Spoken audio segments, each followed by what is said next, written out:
Hey guys, how's it going? Kevin Lambert, Goon Glass and Rubber, coming to you here. We're going to show you guys some gas tank prep, we're going to call it. This is prep for joining the two halves together and also prep for the Caswell coating.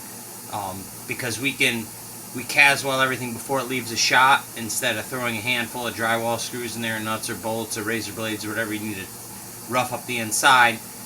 We actually sand it and prep it so it gets done. But before we marry these two halves together, we have to kind of tooth up, rough up the surface, so when we caulk them together with our fiberglass cotton candy, as I call it, and then we laminate together with 1-inch, 1.5 ounce strips, we have everything prepped and it'll actually grab. So when you make a gas tank, you have two halves. You have the bottom and you have the top. This is a Champion gas tank, alright? So I've already put in the fittings, as you can see.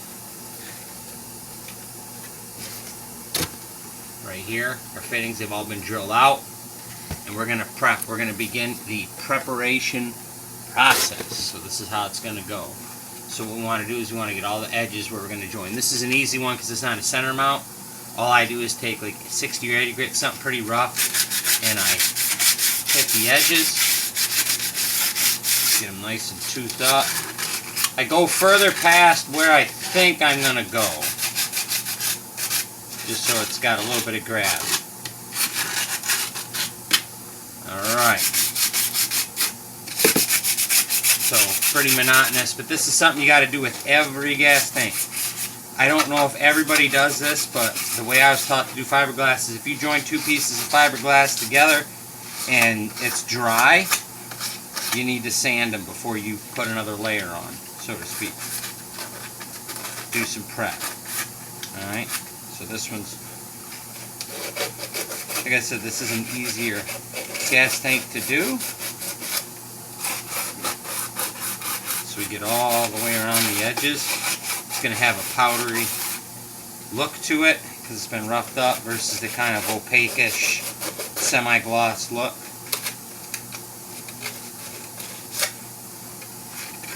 So this is the prep for the outside of the bottom of the gas tank. Alright.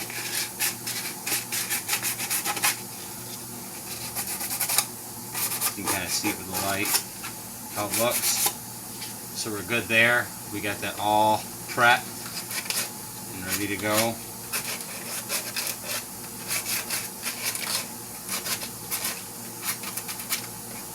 Alright. So the next part of this is the part where I take sandpaper and I'm going to rough up what will be the inside once these parts are joined together.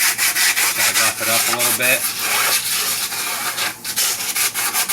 Gotta be careful when you're doing this so you don't get hit by any stray fibers you might have, but this helps kind of knock that down.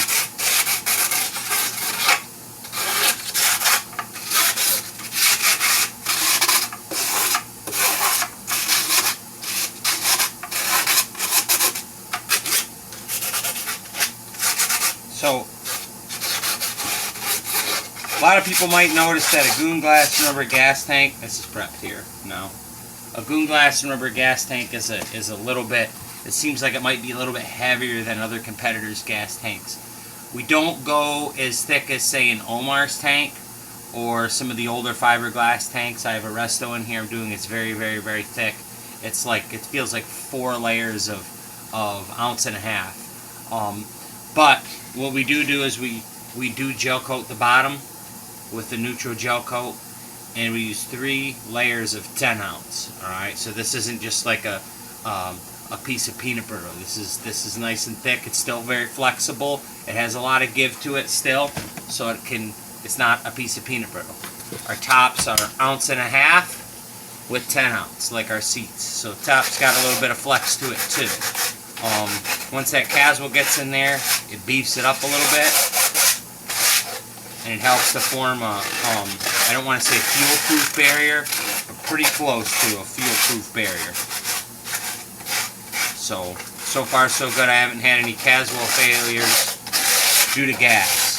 Naturally, if you crash a motorcycle hard enough and you have any kind of fuel cell, it could break. And I've had a few of those phone calls where someone's cracked really hard and been like, hey, my gas tank's leaking. usually the internet tells all.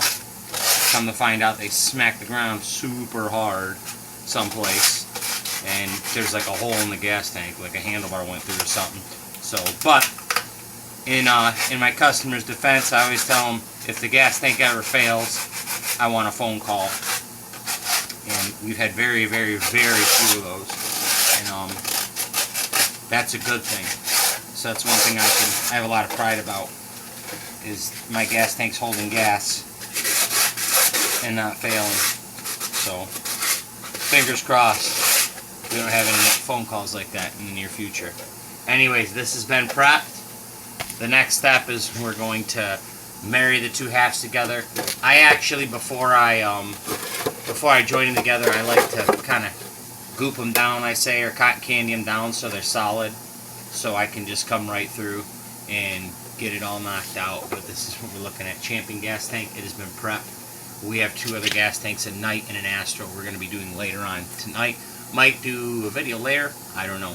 Anyways, hope you guys enjoyed the video. This is Gas Tank Prep 101, Kevin Lambert, Glass and Rubber. You guys take care and make Dirt Track great again.